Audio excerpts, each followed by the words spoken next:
And at the same time, you already have the regulars of having kids and what do we eat tonight and well, empanadas. Yeah, that simplifies things.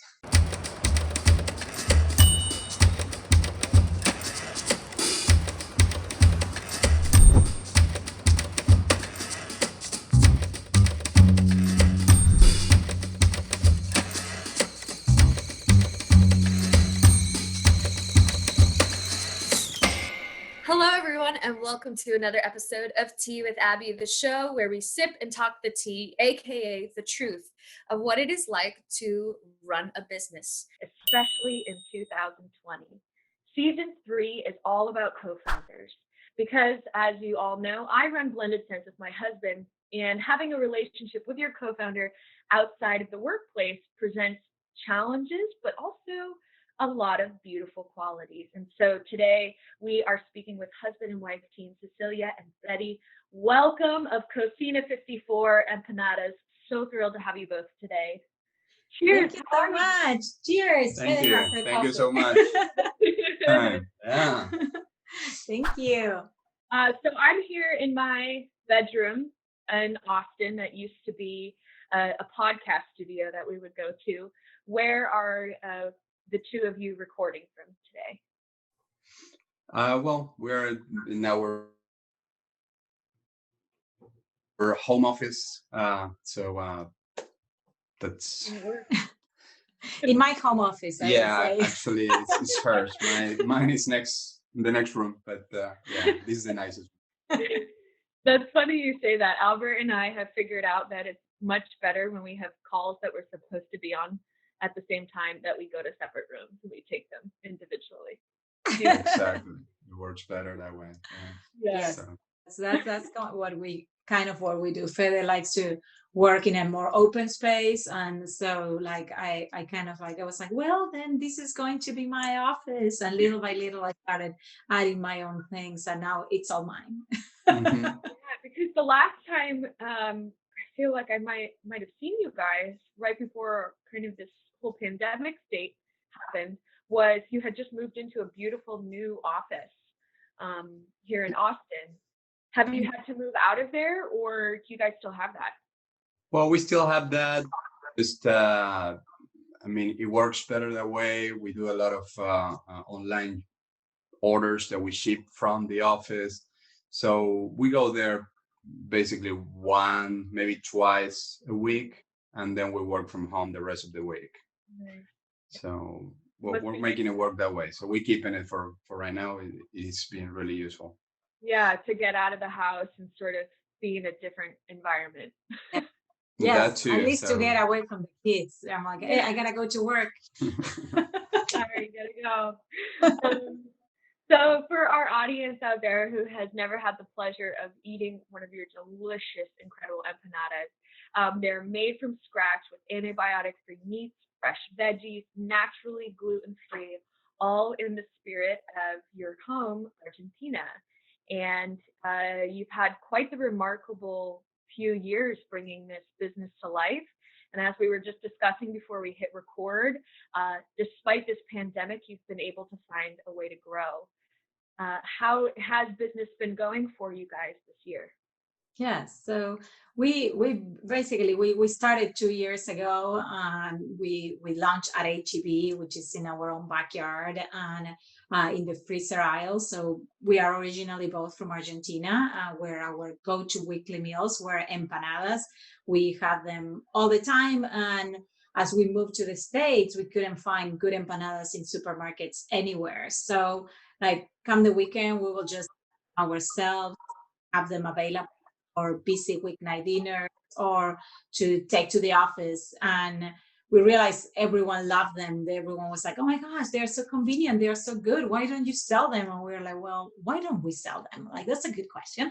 And so 3 years ago, we started doing research, and we saw consumers looking for better for you products, but they also wanted it convenience, and they wanted authentic flavors, bold international flavors. So we came up with 4 savory empanadas, and now are available at HEB, Central Markets, and then couple of other retailers around the country like Wegmans and Walmart. So yeah, so it's been a really great ride since 2 years ago, and we are excited.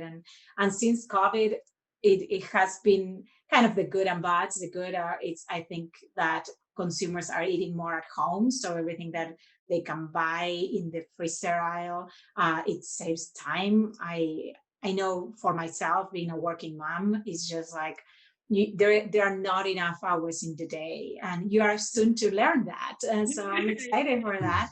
But truly, there is no. I remember. I'm going to tell this, and I'm going to stop talking. I know I'm talking a lot, but I remember a few months ago when we first met, you said like, no, the first thing I do in the morning, I just open my third eye and I breathe, and I am like, that sounds amazing. I have two screaming kids asking, where is my backpack? And the other one, can you do my hair? No, the hair I don't like. So. Oh goodness, I know. Thinking about how much things are going to be changing pretty soon, already has me thinking of stocking up the freezer for sure with some empanadas for what is about to come next month. Because I know Albert is going to need an easy solution when I'm like, I'm hungry. That's incredible. I'm so thrilled to hear that it's been a positive experience, because I have talked with a few other CPG companies, and your business relies on that in-person demo so much, being able to go to a store, bring out samples, have people try it for the first time, and that's completely gone right now. How are you guys getting the word out? How are you reaching consumers right now? Have you had to find a new way to do that? Well, yes. I mean, it's been challenging on that end because, yeah, being a new product and nobody really tried it before, you need to try to get closer to the consumer and do the sampling that we were doing stores. And that worked really great because you can ask questions, see what they think about the product, and even get new ideas out of the conversation with customers. So yeah, that right now we are not with, so it's completely off the table. So we start using different approaches, and we really put a lot of strength on our online sales, which that helps in some ways to be able to present the product to maybe people that hadn't tried it before, and that's a lot of what we've been doing, and also working directly with the stores itself, mostly in the in HEB, trying to build up full doors of the product so it is a lot more visible, and to the customers that walk by, and being able to make them try it for the first time. I mean, just because it is a lot more visible, and we might do some coupon offers that help as well with the somebody that is trying a product for the first time. So we've been doing a lot of that, and well,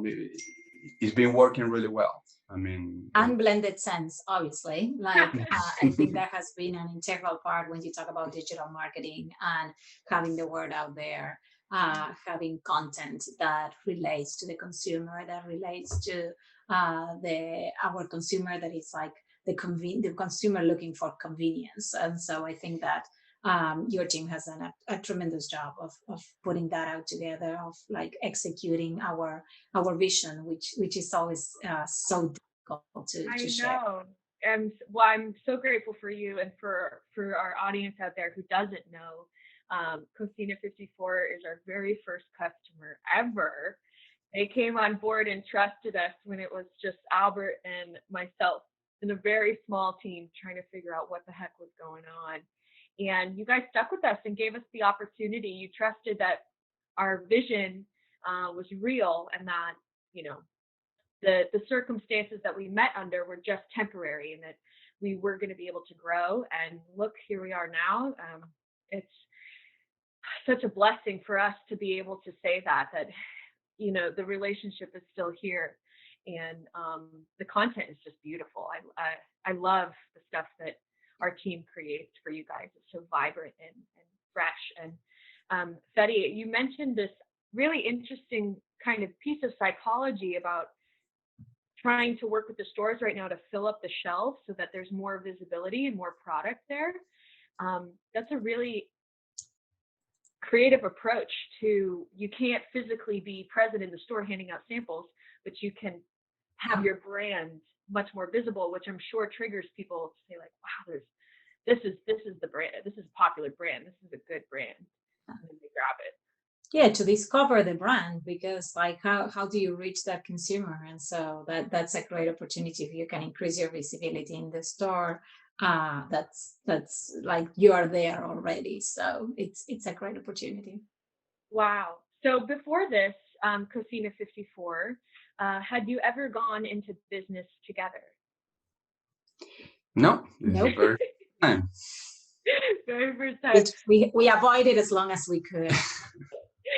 So, you're in the kitchen, you've been making these empanadas for friends and family. It starts to turn into a business.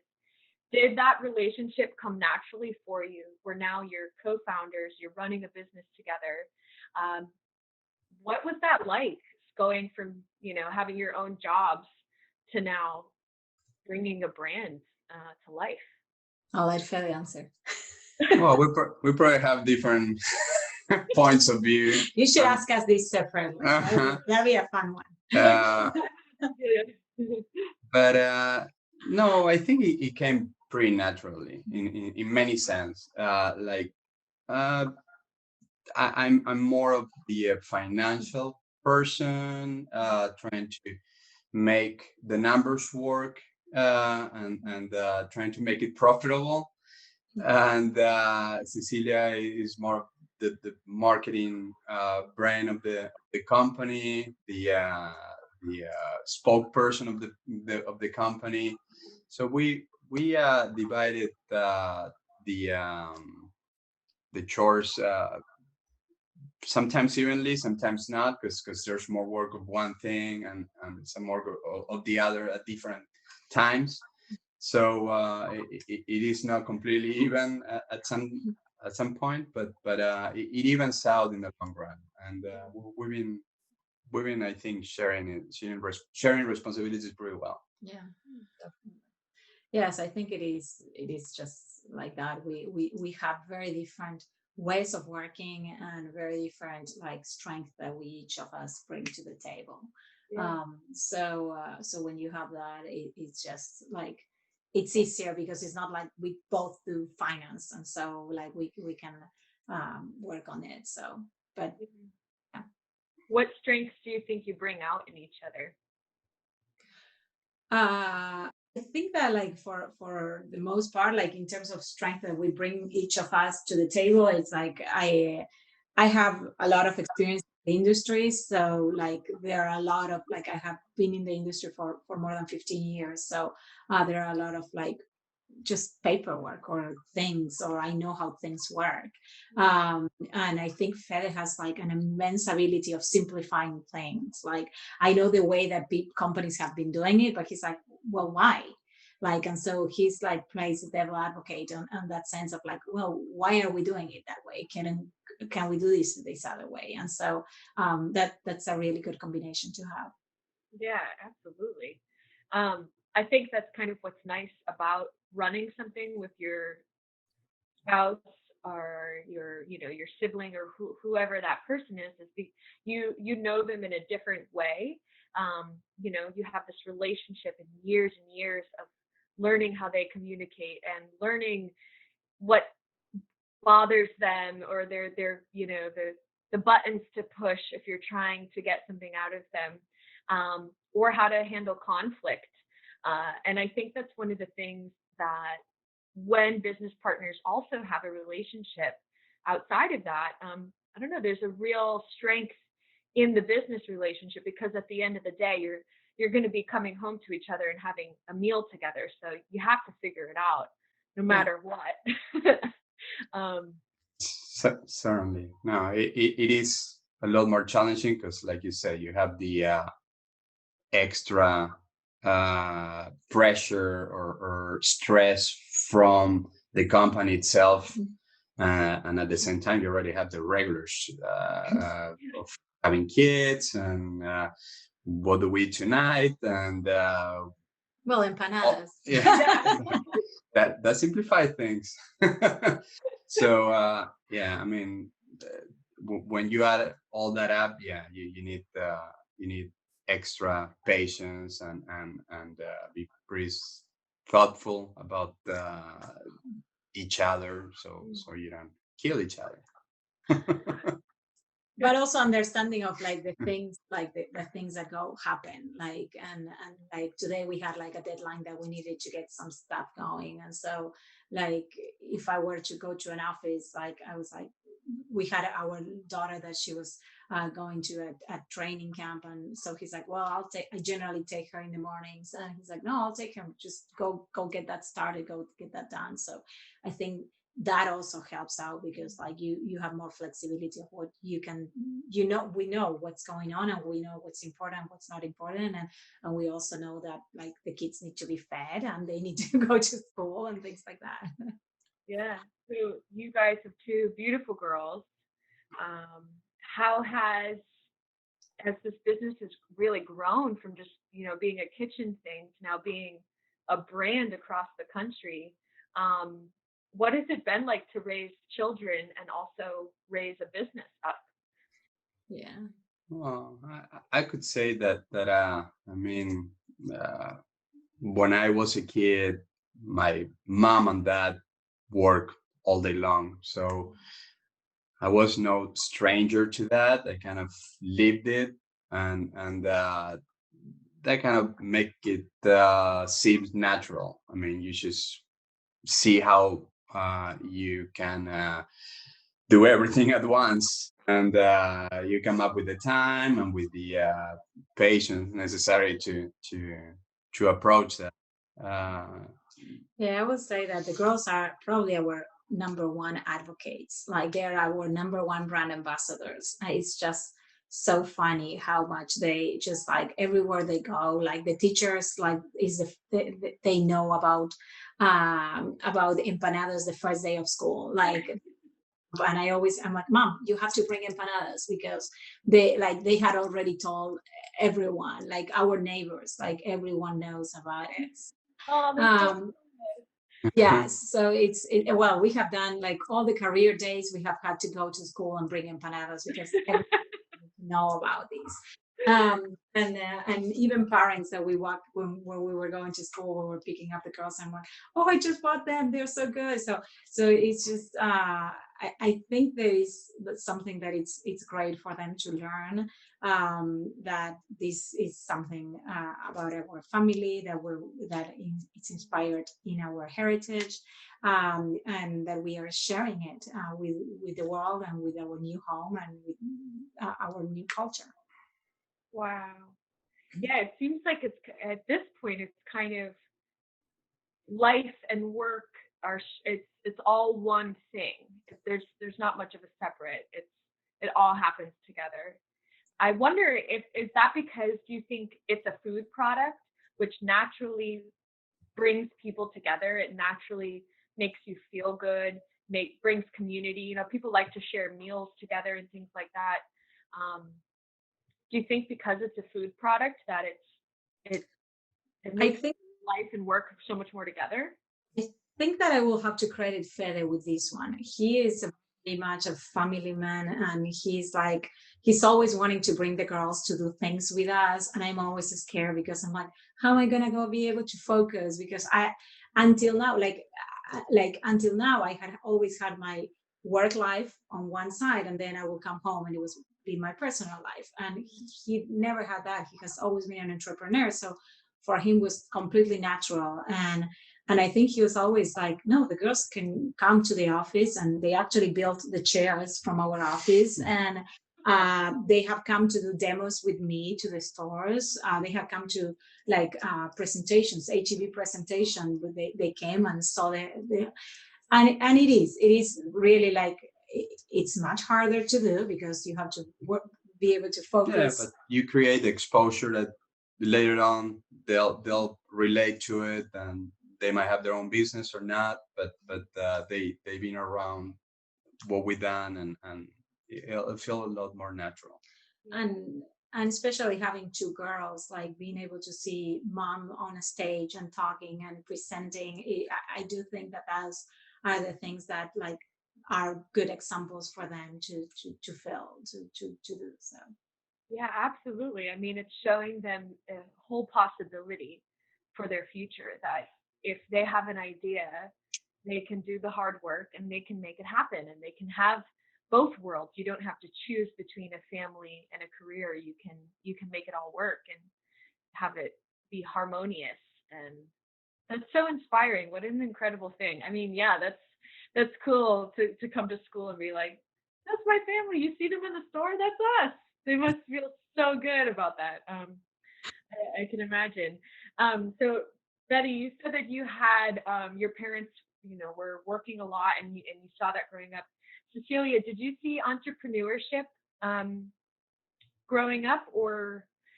No, my mom was a teacher and my dad worked 45 years for a CPG company, actually for Nestle. So I just like had like a lot of passion for good food and a lot of like hard work from my dad that just went to work for the same company 45 years, a lot of loyalty there. Yeah. You guys have family still back in Argentina? Yes, we do. What do they think about your empanada business in the United? They love it. If you look at our Facebook and Instagram page, like you'll see all our aunts and uncles and comments. They're like, "Oh, this is so good." They're all so proud. Yeah, it's really cool. How often do you come across an experience here in the U.S. where someone hasn't tried an empanada, and you get to be the first bite that they ever take of that culture that you bring to the table? Yeah, so from data, we know that 60% of Americans know what empanadas are. We still have 40% that don't. So we do come often, like people that are like the first time they are eating. We actually had an amazing story from one of our customers. She had her 92-year-old grandma that she was like all through COVID, she was like doing Zooms with her grandma. Her grandma was like, "Yeah, I'm losing a lot of weight. I just not can't find anything good to eat. I'm not going anywhere because I'm locked in the house." And so she sent her a package of empanadas, and her grandma they actually forwarded us the email, and the grandma was like, "I'm at 92. This is the first time I'm trying an empanada, and it's an amazing flavor. Thank you so much, because I have been like through COVID, so like inside my house, not being able to go out, and this just like made me so happy to find out. I'm gonna tell all my friends." Like it was just the sweetest email from a 92-year-old grandma that you can get. Wow. Yes. That's so interesting. And where was she from? Do you know? She's here in Austin, actually. She had never tried one. I never tried one. Yeah. Look at that. Yeah. Bringing new experiences to people and joy. Yeah, I think that's the beautiful thing about food. And is the culture in Argentina very centered around families having meals together, sharing good food, cooking empanadas? Like, what is that? What's the difference over there in that family dynamic from what you see here? Well, we could we were accustomed of really every night sitting together and sharing a meal. So that we brought it with us from Argentina, and that's what we continue to do. It is something very very normal to us to just get together and have dinner, all family together. But we also see like when you're busy, and when you have to run and you gotta go to the office or get out, not during the COVID, but before that, actually the empanada would blend really well with that, because you're on the run, you just grab an empanada and you're on the go right away. So we see two things that are combining really well, at least for us, between bringing our costumes, but at the same time adopting some that are more the way that they're used to doing it here. Yeah, that very go kind of. Yeah, we do. We have, like, we go every Christmas. We go back to Argentina, and so we have like big family. Like, we have, it's a really long table, and it's 35 of us, and we just hang out there for like a couple of days. So it's great. You see cousins, you see uncles, aunts, and everyone. Like, it was like we and then after that we dance till like probably 2-3 o'clock in the morning. We celebrate Christmas Eve all together, and our friends were like, "This is so amazing! Like, you have little kids and like grandparents all dancing together, all celebrating together." And I think that's just one of the beautiful things that we have. But we do have a lot of Italian immigration in Argentina, and so that Italian culture, it's also permeates through the Argentinian culture. Oh, interesting. I didn't know that. I'm curious as to what influenced your decision to come here and start a new life in a totally different country. Were you guys already married at that point when you left Argentina? No, we met here in Austin, actually. So Yes. yeah, completely by chance. Oh my God. So, yeah. Wow. So no, yeah, I came here with my parents when I was younger, and Cecilia, she came for a reciprocal exchange program with UT. So we met while she was in school, and then we decided to get married and form our life here in Austin. So Cecilia, how did your how did your family feel then? Like, you came on an exchange program and you met someone. They hated me. They weren't very happy. No, they weren't very happy. We met with Fede at the end of January. We had our spring break in 2000, I think. And like a few months later, he, like, before the end of the semester, he takes me to Montreal, and he's like, "Well, you're just gonna move here. We're gonna get married, and we're gonna have kids." And I'm like, "No, it's okay. I like this. Like, Austin was fun, but I'm ready to go back to Argentina and go back to my family." And then like 3 months later, I was back, and then I finished my undergraduate degree in Argentina, and then in 2001 I moved back to the States. Oh my goodness, I did not know that. Wow. You got her good. Well, That's wild. Yes.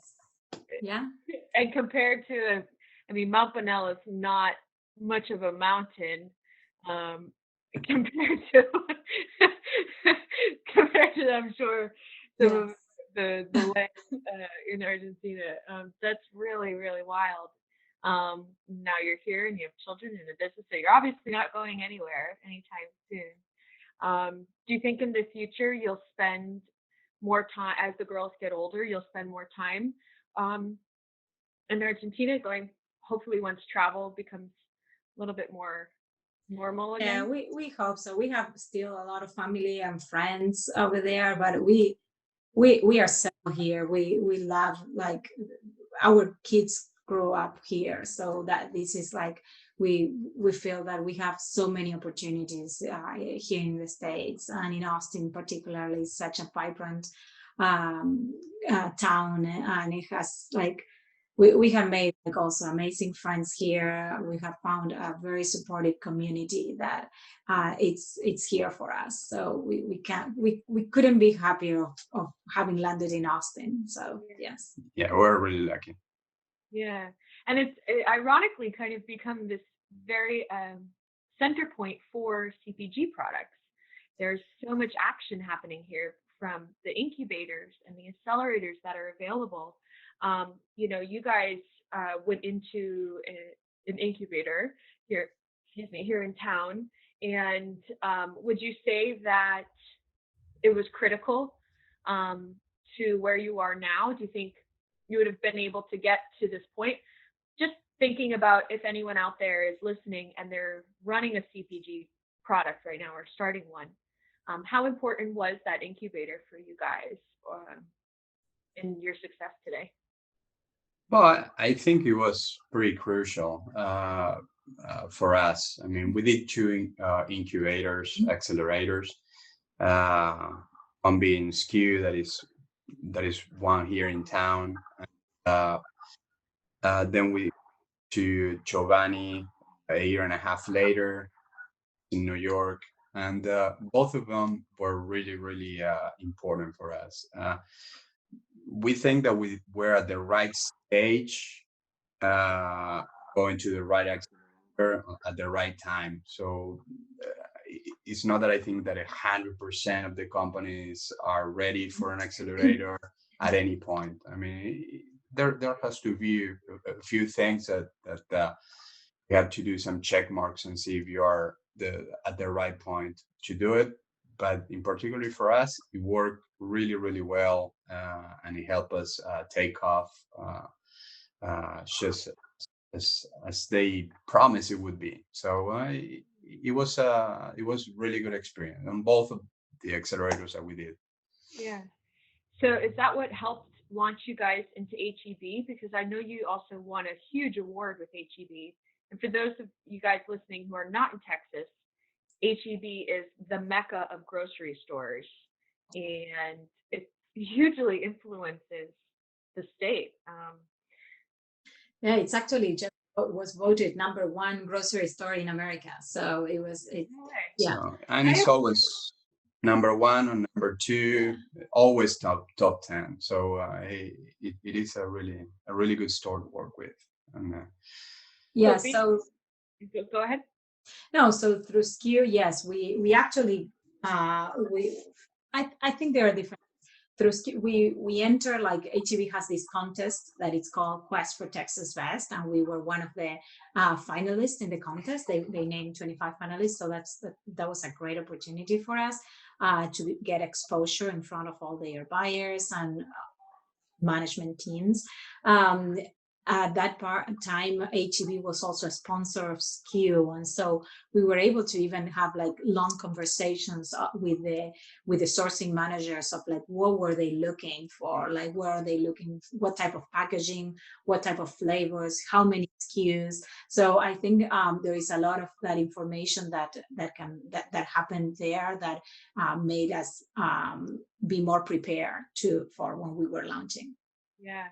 Yeah, I feel that if you can get in HEB and be successful, I'm sure that's a credibility point for launching in other stores around the country.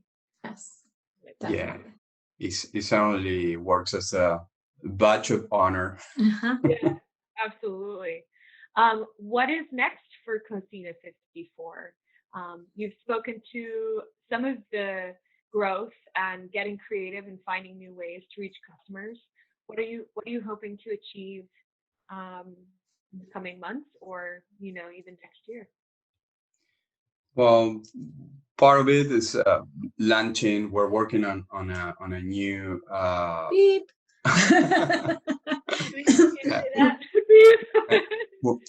Yeah, we're working on a new line of breakfast empanadas, which they are ready to go. So that's part of what we're gonna be doing. Probably starting 2021, you're gonna start seeing them. And what else? Yes, I think that our like launching new products, that's one of the new line extensions that we have planned. There are 2 more line extensions that we have ideas for. I think that also growing and expanding our current core business. So we are in 700 stores. we all through COVID, and we are we are just continuing to get the word out there. So that's been our main focus these last couple of months, making sure that people know about the product, because if you're thinking of like how we used to connect as a brand, as an emerging brand with the consumer, was like, as you mentioned, like through demos or through events. Well, that doesn't happen anymore. Like, we are not Nestle that everyone knows about us. So we have to find like where our customers are and how do we connect with them. And so through social media, through a direct to consumer path to purchase, there are all these different things that we are focusing on right now on generating awareness, basically working with influencers and things like that. Yeah. Yeah. One of the things that I'm thankful for this pandemic for is that it forced us to think creatively, and it put really specific parameters around what is possible. And it's having those boundaries that have made us make some great decisions. And I think our nature is to find the silver lining. And it sounds like part of your success is you guys are naturally people who find the silver lining. You find the opportunity, you make it work no matter what, if we're going to find a way through. And I think that's probably, one of the key things that I'm picking up on in these conversations with all the successful entrepreneurs is, yes, things are hard, but there has to be that element of optimism in there. Yes. So, couldn't agree more. Yeah. So, apart from running this incredible empanada business and the girls being your best brand ambassadors, it's the end of a long day. How do you and your family enjoy, decompressing besides obviously eating some really great food? What do you guys like? It's the pandemic, so it's kind of hard right now. But what do you guys like to do as a family? What do you do individually? Well, we start doing every day something day, like Friday. Yes. You do the Yeah. Well, I didn't grow up here in the States, so like fast food was not a thing for us. And I didn't grow up with McDonald's or KFC or any of those big guys. And so my kids, I have never even taken them, because we just we eat at home a lot. And so I was like, okay, fast food Friday, you guys want to do fast food Friday?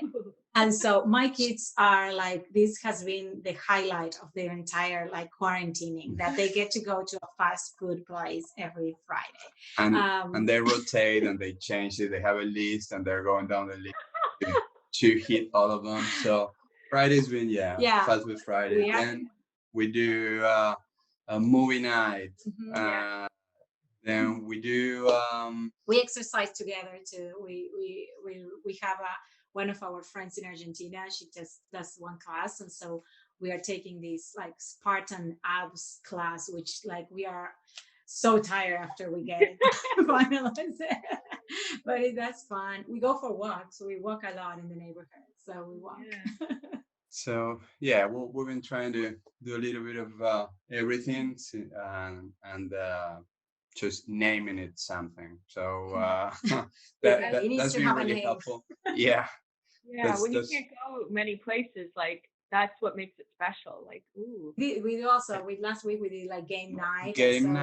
So it was so fun. We played it live. Yeah, board games and playing for hours some board games. So it is it's been okay. I mean, we've been coming up with all those different days just to make it a lot more fun for the kids, that they're also tired of the quarantine. Sure, and remind yourself of what day in the week it actually is. Oh yes. That too. So many times I'm like, it's Thursday, I think. That's amazing. Well, is there anything that you do individually, something for mental wellness? You just mentioned exercise and playing these games and naming the weeks and stuff like that.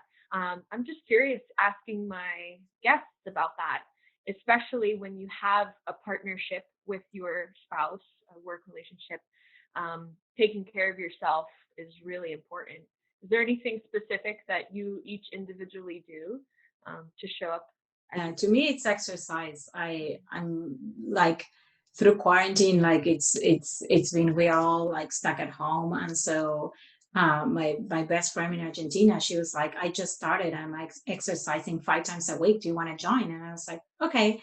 And so like for an hour every day, 5 times a week, we just do that, and we just laugh, and we just try to do our best, because before that, like we were always like running around, like our schedules couldn't make us like to have 1 hour per day to be able to do that at the same time. Like I might have had some time, but so that was like, that's a plus. And I think that kind of like had kept me going through the day. Sometimes you're tired, but you're like, you have someone say, just tell you a few jokes while and laugh while you exercise. It's pretty good.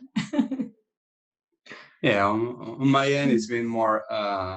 I like a lot of handyman kind of work, remodeling. So I've been doing that a lot around the house, and Yeah, he put together my whole like back wall, my gallery. Beautiful. Yeah, some nice design flair. Yes. so yeah, working around the house, that gives me my space to think at the same time that I'm working with my hands. So, Yeah. Nice. Wow. Well, thank you both so much for being honest and just so inspiring for myself as someone who's about to start a family and run a business at the same time. I see you guys doing it, and it just makes me really excited, because you're providing your children with such a beautiful life, and you're giving them this idea that they can be who they want to be in the world. They can set out and they can work hard and they can go do it. And I find that so inspiring. So thank you for sharing your story with me today. And for all of our guests, I hope everyone enjoyed the tea spilled today. If you can, make your way to the grocery store, to the freezer aisle, go find Cocina 54 empanadas. Don't pick up just one. Absolutely get several, because you're going to want to eat them maybe multiple times a day. In our experience working together, I have certainly had more than one empanada in a day. Yes. That's something that we hear a lot.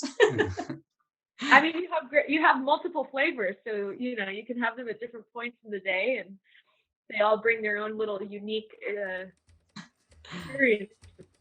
So, thank you so much, Betty. Thank you so much, Cecilia. Cocina 54. Salud. Cheers. Thank you so much, everyone. That is the tea, another episode, and we will see you next time.